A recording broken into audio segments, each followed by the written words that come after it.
What is going on? Welcome back to Greedy Discreet TV. We still back at it. Uncle Vic still breaking down those messages when they clone Tyrone. Let's get back into it. Y'all, this is message number 7, man. Like I said, this documentary is awesome. If you haven't watched it, please go ahead and watch that clone Tyrone. And it's deeper than somebody gonna clone somebody and you're gonna look just like the person. No, sir. You have been programmed. You have been programmed. So on this one, this hidden message, it is about controlling or programming our leaders, our black leaders, and our black organizations. Now, in they clone Tyrone is a Boule member. Boule mean bougie, if you really ask me, but it ain't really bougie, but hey, they bougie. But Boule member basically means the upper aristocrat of black society, the ones who rub elbows with the white folks. You know what I'm saying? The ones who get in the room when the rest of them can't get in the room.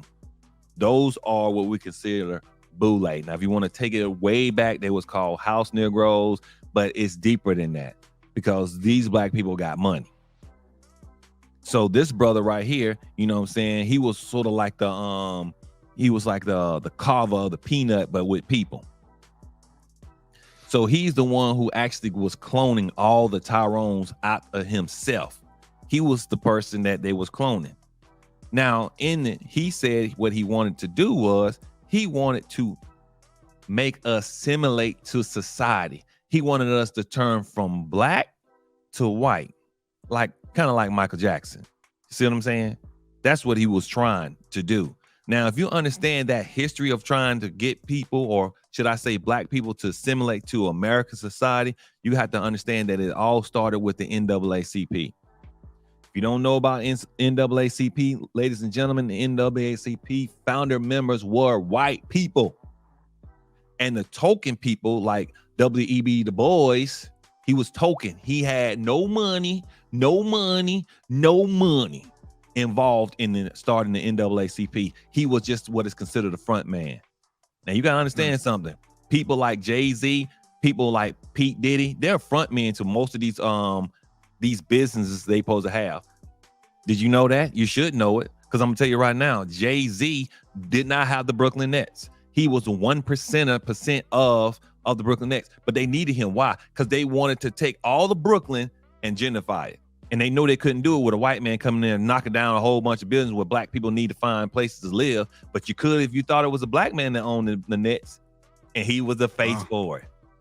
And they knocked it down. See, that's what they do. See what I'm saying? That's what they do. So you can simulate. They want to use you to have your people simulate. Say, okay, oh, Jay-Z on the Knicks, he don't own nothing. He had 1% and he sold that. Same thing with Pit Diddy. Pit Diddy supposed to have all this alcohol. What's that drink called? Rock. Yes, a rock. It's a rock. Now, come on, y'all. Rockefeller, Rockefeller, these are real white people who run this world.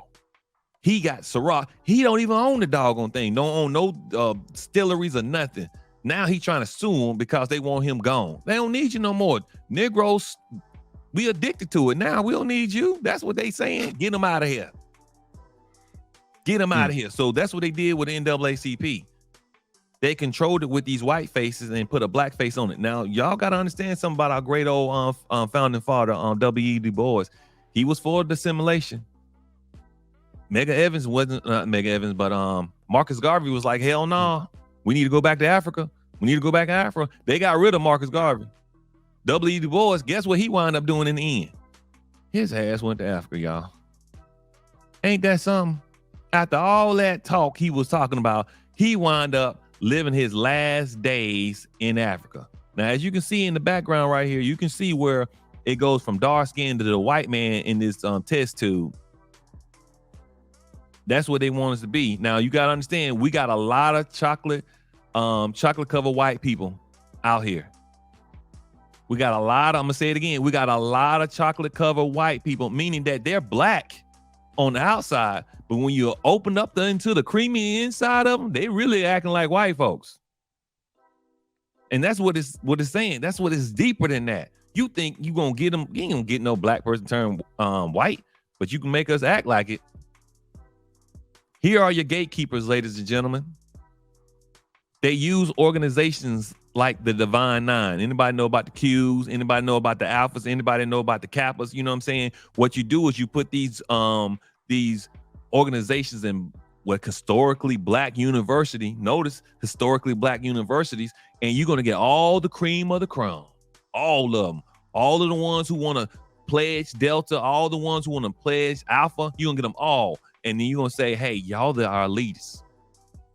Y'all are the ones who say, hey, don't do that. You know what I'm saying? Okay, they was wrong, but don't do that. See, I'm telling you, this is how you control a group.